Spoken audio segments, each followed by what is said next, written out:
Lucas capítulo 14, nós leremos os dois últimos versículos. Versículo 34 e 35. Diz assim a palavra do Senhor: O sal é certamente bom, caso, porém, se torne insípido, como restaurar-lhe o sabor? Nem presta para a terra, nem mesmo para o monturo. Lançam-no fora. Quem tem ouvidos para ouvir, ouça. Vamos ler mais uma vez. O sal é certamente bom, caso, porém, se torne insípido, como restaurar-lhe o sabor? Nem presta para a terra, nem mesmo para o monturo. Lançam-no fora. Quem tem ouvidos para ouvir, ouça. Oremos. Senhor nosso Deus, nosso Pai, eis aí a Tua palavra, Senhor. Estamos diante da Tua palavra que é perfeita, que é agradável e que é suficiente. Deus, nessa manhã nós te pedimos que o Teu Espírito Santo fale, Deus, aos nossos corações, fale, Senhor, às nossas mentes, e que possamos ser edificados pela Tua palavra, através da Tua palavra, Senhor, e que possamos ser transformados por ela. Deus, nos use nesse momento, que nossas mentes e corações sejam de fato terreno fértil, Deus, para a semente que será lançada. É o que nós te pedimos e agradecemos em nome de Jesus. Amém. Meus irmãos, o cristianismo, como religião egressa do judaísmo, ele herdou uma característica interessante do judaísmo, que é o milenarismo ou milenismo. O que seria isso? É a crença num período como se fosse uma era de ouro do povo de Deus, onde o mal não teria mais influência, onde os valores do reino de Deus estariam se perpetuando e estariam em pleno vigor. E o cristianismo ele herda essa característica do judaísmo helenístico, do qual ele é egresso. Mas no cristianismo, esse entendimento do milenarismo ou milenismo, ele se aprofunda e se agrava. De modo que a gente tem vários entendimentos acerca disso no cristianismo.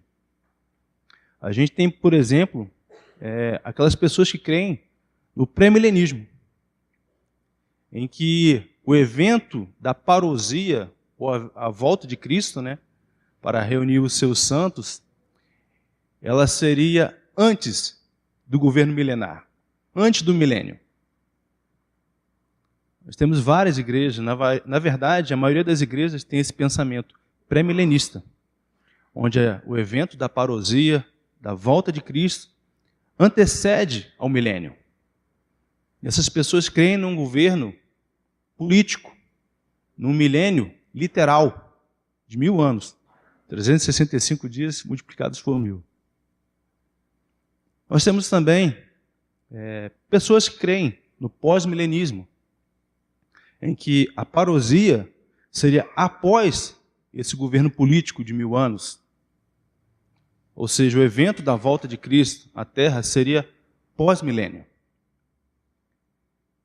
Nossos irmãos que creem no pré-milenismo, eles têm uma perspectiva pessimista da história. Muitos deles, inclusive, procuram se retirar do mundo. Muitos monastérios foram fundados com essa mentalidade, de uma ascese extramundana, de condenação do mundo, mas de uma retirada do mundo. Muitos cristãos ainda hoje têm esse entendimento. Por outro lado, os pós-milenistas têm uma perspectiva, uma visão sobremodo otimista da história. Isso foi gerado no final do século XIX, naquele progressismo, naquele afã, naquele otimismo exacerbado, de modo que muitos pós-milenistas se imiscuíram com o secularismo, se tornaram cristãos seculares. Não havia mais diferença entre cristianismo e mundanismo. E o que nós cremos enquanto igreja reformada, igreja presbiteriana? Há uma terceira via, que é o amilenismo. O amilenismo, do qual nós postulamos, ele não crê no milênio literal. O milênio para nós, no entendimento reformado, não são 1000 anos. Ou seja, 365 dias multiplicados por 1000. Não. É um número simbólico. E esse milênio não é esperado para o futuro. Um reino que virá um reino político. Porque o próprio Jesus falou, o meu reino não é desse mundo. Então, quando se inaugura o milênio para nós? Porque o milênio é bíblico. Você pegar Apocalipse, você vai ver o milênio lá. O milênio foi, para nós, reformados, inaugurado na era da igreja. Com a primeira vinda de Cristo. Ele inaugura o seu governo, que não é desse mundo. Então não tem por que nós esperarmos um milênio político, um governo político. O milênio para nós, amilenistas reformados, já foi inaugurado com a era da igreja. E o que isso tudo tem a ver, Marcelo, com esse texto que a gente acabou de ler? Tem tudo a ver. Porque a perspectiva com a qual nós enxergamos a história, ela é fundamental para a nossa vivência religiosa. O cristão pré-milenista, e aqui, meus irmãos, assim, vou fazer essa ressalva, a gente não vai tratar de escatologia, tá bom? Estou fazendo só uma introdução para que a gente possa entender a temática. A nossa reflexão nessa manhã não é uma reflexão escatológica, né? Mas é importante a gente entender que esses irmãos, esses cristãos que postulam o pré-milenismo, eles são aqueles que condenam a história. Por outro lado, os pós-milenistas são aqueles que se imiscuem e muitas vezes praticam uma promiscuidade secularista. Nós, todavia, temos uma visão resignada da história. Uma visão teleológica. Telos é um termo grego que significa fim. Então nós temos, sim, a visão do fim da história, onde Cristo vai reinar com o seu povo eternamente. Porém, isso não faz de nós esses cristãos que querem uma ascese extramundana, se separar. Porque a palavra de Deus diz, Pai, eu não espero que o Senhor tire eles do mundo, mas o Senhor os livre do mal. Não os peço que tire do mundo. Então, a nossa visão, enquanto tal, ela é de uma resignação engajada. Nós nem tentamos nos separar do mundo, nem, por outro lado, nos imiscuímos com eles. Não praticamos a promiscuidade com o secularismo. Mas trocando em miúdos, o que significa isso?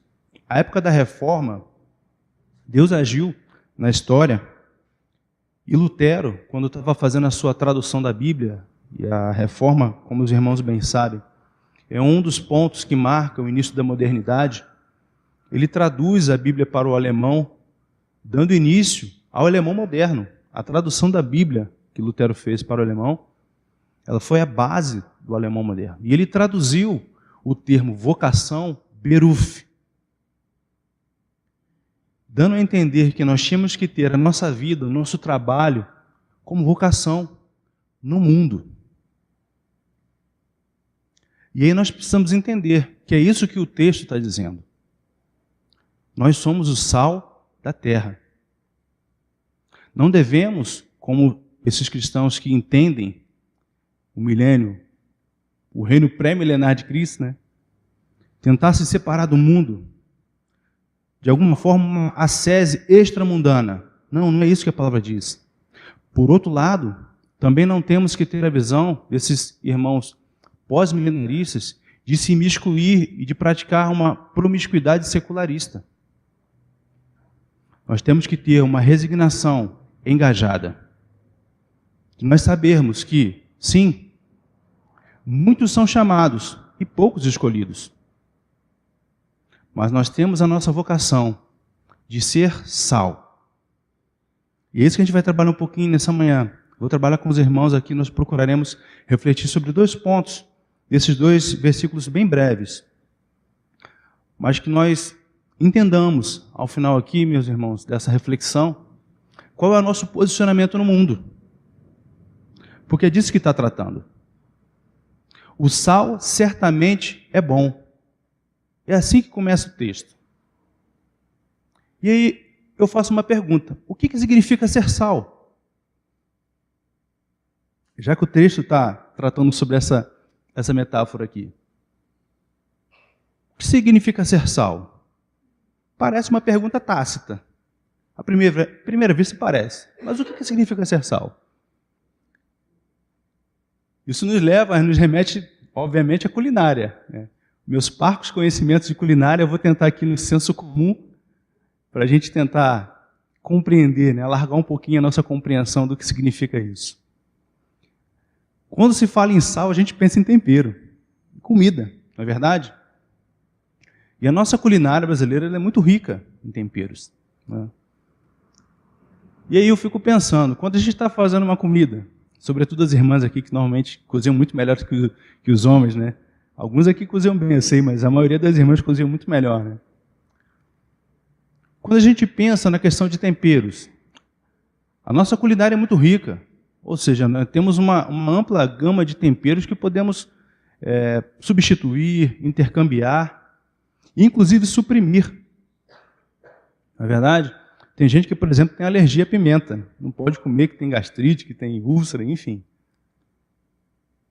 Mas a questão é, o sal se insere nesse contexto. Não é verdade? E aí eu pergunto, quando alguém está fazendo um arroz, refogando, nossa, não tem alho, e agora, o que faz? Para tudo? Não tem comida, não tem almoço? Obviamente que não. Então, certamente, alguma irmã que já temperou o arroz somente com cebola, ou substituiu o alho comum, a cabeça de alho ali, pelo alho poró, enfim. Dá para a gente manobrar. Mas e o sal? Como é que faz? Se não tem sal, a gente coloca açúcar? A gente coloca pimenta? Um dos pontos que eu queria trabalhar com vocês nessa manhã, meus irmãos, é a natureza do sal. O sal ele tem uma natureza sui generis. De modo que se você pega ali, acabou o alho, você pode substituir pelo alho poró, enfim. Não tem pimentão, você coloca outra coisa, coentro, cheiro verde. Mas e o sal? O sal ele tem uma natureza sui generis, de uma especificidade ímpar. E é disso que o texto está tratando. O sal certamente é bom, e vós sois o sal da terra.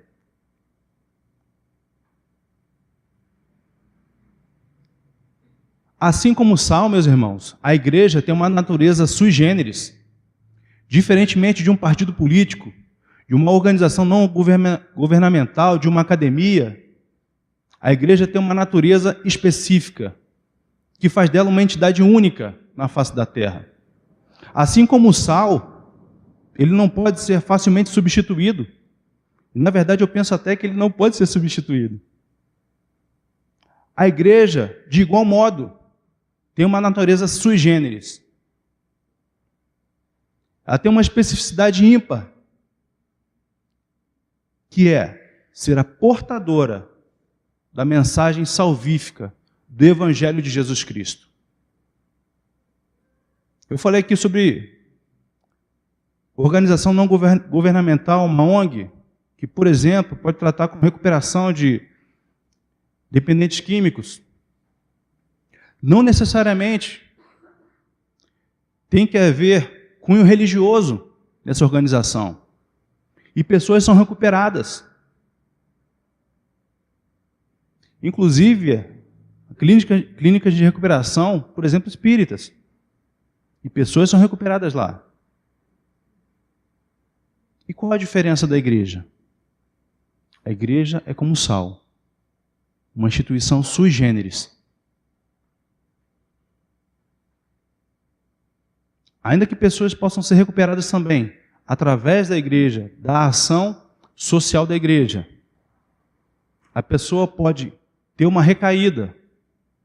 Inclusive, pode não ter uma recaída, mas ela, de certa forma, vai morrer. E aí que está a grande diferença. A pessoa foi recuperada da dependência química. E o seu destino? Aí está a especificidade da igreja. Aí está a característica sui generis da igreja. A mensagem da igreja não é uma recuperação somente imediata para o aqui e para o agora. A mensagem da igreja é para a eternidade. Assim como o sal não pode ser facilmente substituído, a igreja, a mensagem da qual ela é portadora, não pode de forma alguma ser substituída. Mas, meus irmãos, a gente continua no texto. O texto diz: o sal é certamente bom. E aí o autor ele coloca uma possibilidade. Caso, porém, se torne insípido. Então vejamos. Os irmãos aqui que gostam de fazer churrasco, a gente tem sal, né? Sal com erva, sal com alho, sal com pimenta, sal com várias coisas. Vários acessórios ali, né? Eu pergunto aos irmãos e às irmãs, aquele sal, está temperado bonito ali, se ele não salgar, adianta ele ter o alho, as ervas, adianta ele ter pimenta, alguma coisa assim? Essa é a pergunta que o autor faz. Se o sal vier a ser insípido,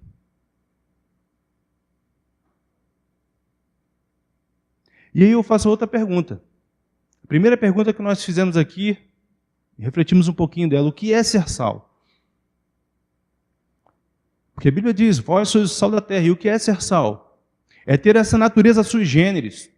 Não é ser uma ONG, um partido político, uma agremiação religiosa. Não é ser uma instituição intelectualista, acadêmica. A natureza da igreja não está nessas coisas. A natureza da igreja sui generis está em ser portadora da mensagem salvífica do Evangelho de Jesus. Mas o texto diz: e se o sal vier a ficar insípido? Se ele vier a perder o sabor? Trata-se de uma possibilidade que o autor coloca para nós. O que fazer? Como, meus irmãos, o sal perde sabor? Eu ainda não provei, né? Sal sem sabor, ainda não vi. Mas essa é uma possibilidade metafórica que o autor coloca para nós. E a gente pode ver na história da igreja, por exemplo, a época da Reforma.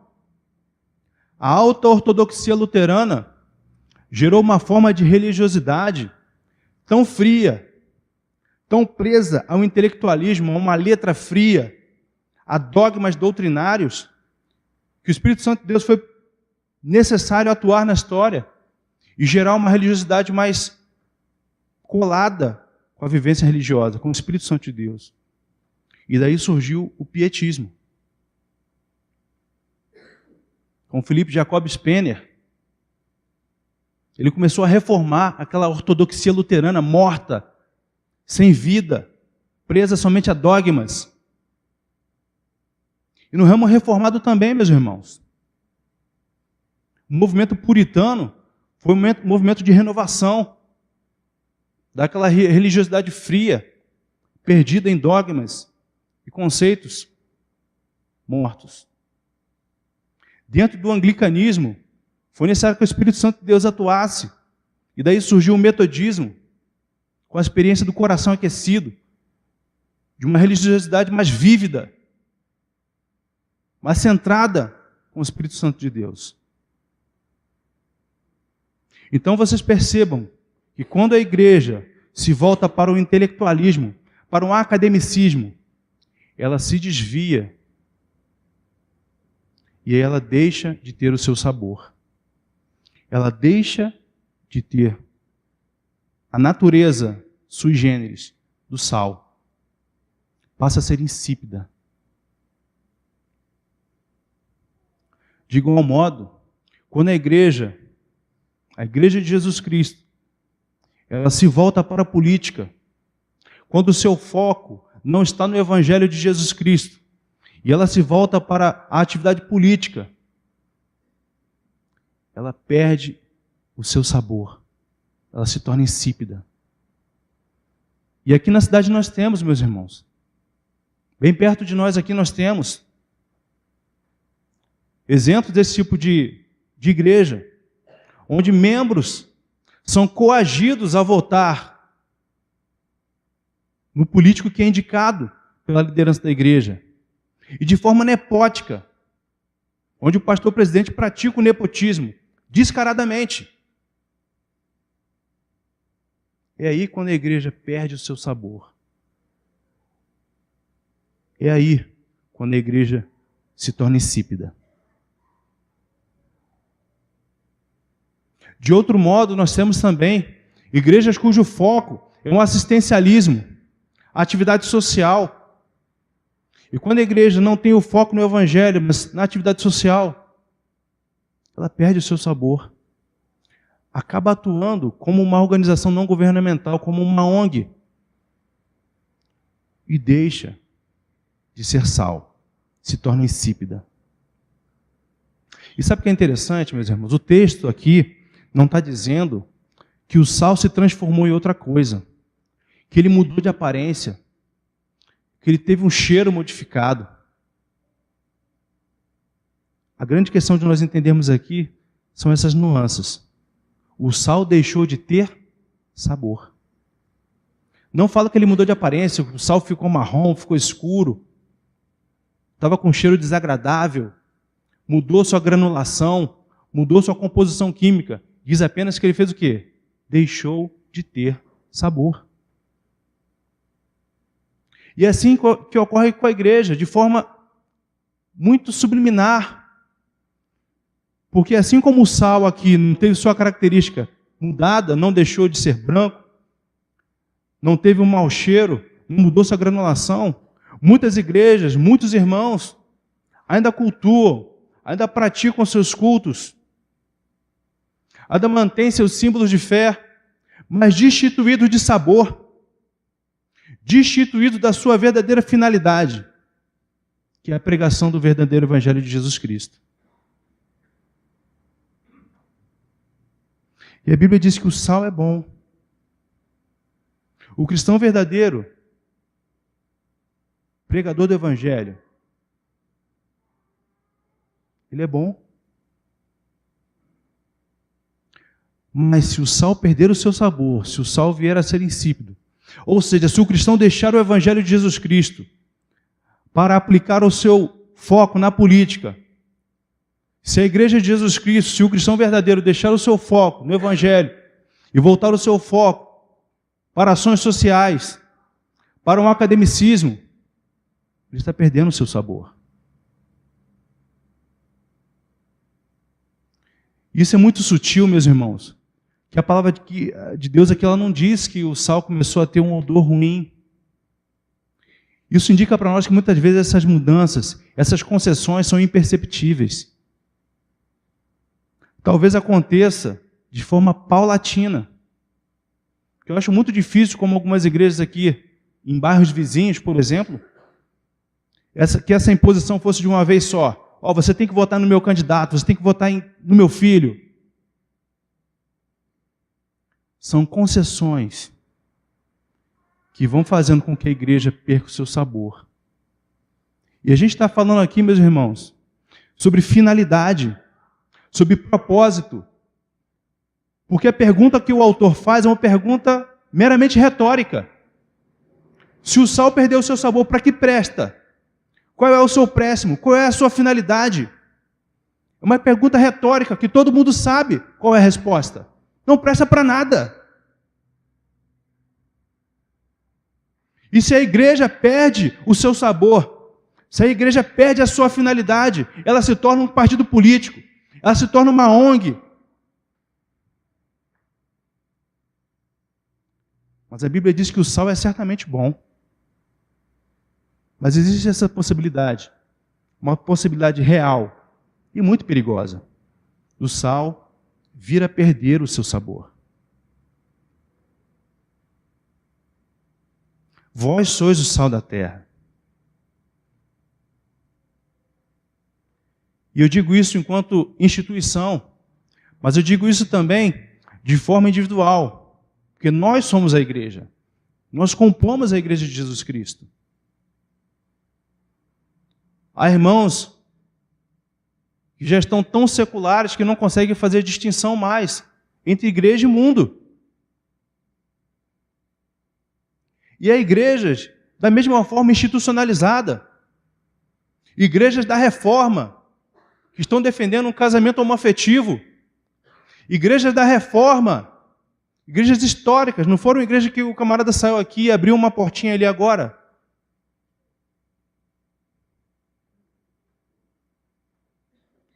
Estão dizendo, meus irmãos, que pedofilia não é mais crime, é doença.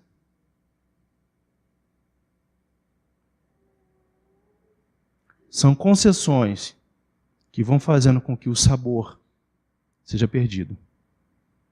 Às vezes sutis, às vezes grosseiras, como essa que eu acabei de falar. Mas são concessões que fazem com que o sal perca o seu sabor.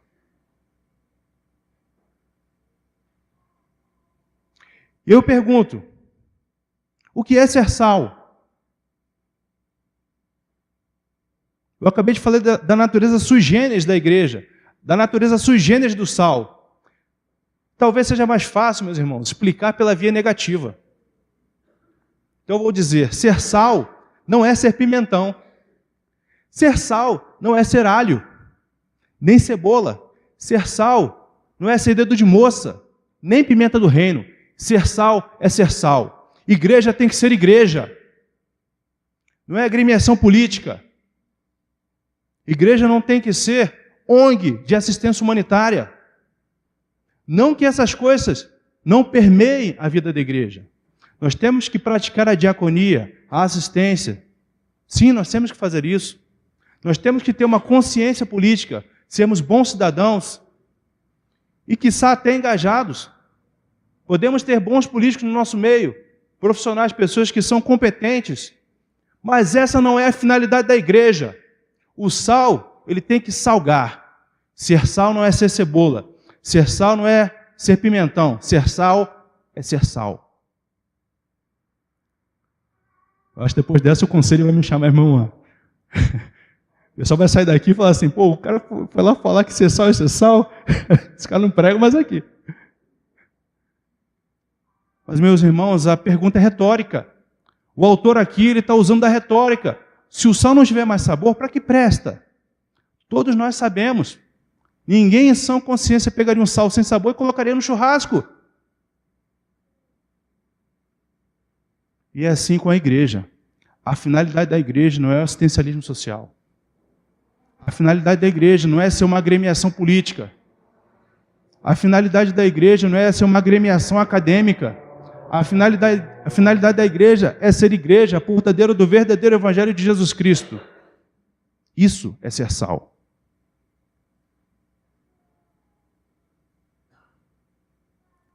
E eu já vi alguns irmãos pegando esse texto e torcendo o texto, fazendo o texto falar sobre tortura, alguma coisa que o texto não fala. Muitos irmãos pensam que ser sal, você tem que fazer diferença lá fora, você tem que se vestir de forma diferente, tem que usar coque, saião, o homem tem que andar de gravata o tempo todo. E a gente teve aqui alguns, eu acredito que estiveram aqui domingo passado, nosso culto vespertino, e o reverendo Rafael falou que a mudança ela tem que começar de dentro para fora, e não de fora para dentro. Quem esteve aqui domingo passado à noite, certamente vai se lembrar do que eu estou falando. Ser sal é ser sal. Ser sal não é ser alho. Ser sal não é ser cebola. Agora o conselho vai me chamar mesmo. Ser sal é ser sal, meus irmãos. É difícil ser mais simples do que isso. É ser sal. E aí a pergunta retórica do autor: e se o sal vier a ser insípido? Para que presta? Como restaurar o sabor? O que ele está perguntando é o seguinte: como é que a gente pode salgar o sal? Porque se você errou na mão, botou um pouquinho de sal a mais ali, por exemplo, no estrogonofe, bota mais creme de leite, dá um jeitinho, bota um pouquinho mais de frango. Mas se o sal perdeu o sabor, como é que a gente faz? Joga pimenta nele? Vou perguntar às irmãs, vai adiantar? Eu acredito que não. Coloca coentro no sal, vai restaurar o sabor do sal? Eu acredito que não. E se a igreja começa a perder o seu sabor, a igreja que é o sal da terra, como restaurar-lhe o sabor? É a igreja que tem o papel de ser a pregadora do evangelho. E se essa igreja começa a defender que pedofilia não é mais crime, que pedofilia é uma doença, como restaurar o sabor dessa igreja?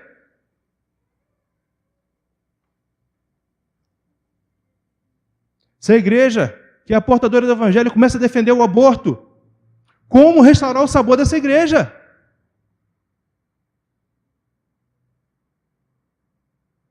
Eu volto a assistir. Ser sal é ser sal. Não é ser cebola.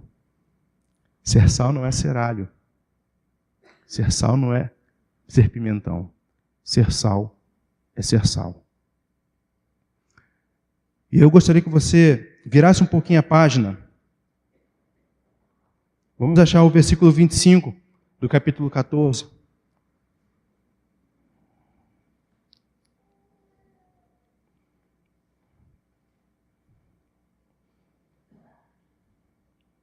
Todos acharam? Amém? Diz assim: grandes multidões o acompanhavam e ele, voltando-se, lhes disse: se alguém vem a mim e não aborrece seu pai, a sua mãe, mulher, e filhos, irmãos e irmãs, e ainda a sua própria vida, não pode ser meu discípulo. E qualquer um que não tomar a sua cruz e vier após mim, não pode ser meu discípulo. Vire a página novamente. O versículo 33 diz assim: assim, pois, todo aquele que dentre vós não renuncia a tudo quanto tem, não pode ser meu discípulo. Meus irmãos, já caminhando para o final da nossa reflexão, a gente está numa época muito complicada, muito confusa. Nós vivemos em uma época de pós-verdades, uma época do politicamente correto. E esse é um dos perigos que a igreja tem que cuidar. Porque muitas das vezes a gente quer tentar se adequar, se amoldar, de modo que você não choque, que a mensagem do evangelho fique mais palatável. Só que esse texto está inserido num contexto maior, de que muitas das vezes você vai ter que incomodar. Não no sentido de ser aquela pessoa chata, não. Mas de você pontuar que o verdadeiro evangelho é isso. O sabor do evangelho é esse. Não é sabor de alho, de pimentão, é sal.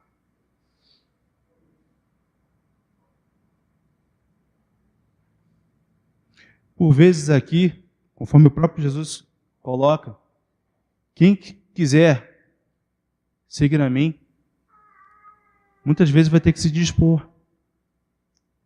Vai ter que se dispor. No sentido de você pontuar a verdade.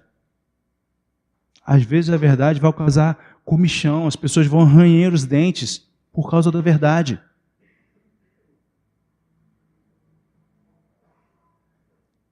Porque a Bíblia diz isso. Os homens amaram mais as trevas do que a luz.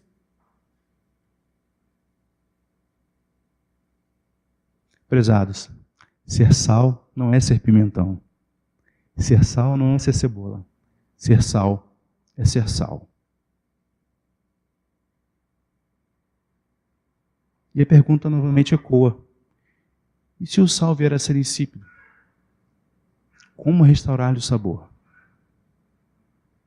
Cuidemos, meus irmãos, para que nós, primeira igreja, nós, enquanto indivíduos cristãos alcançados pela graça de Jesus, não percamos o nosso sabor. Cuidemos, porque é isso que o texto termina. Quem tem ouvidos para ouvir, ouça. Ser sal não é ser cebola. Ser sal não é ser alho. Ser sal é ser sal. Que Deus nos abençoe nessa manhã.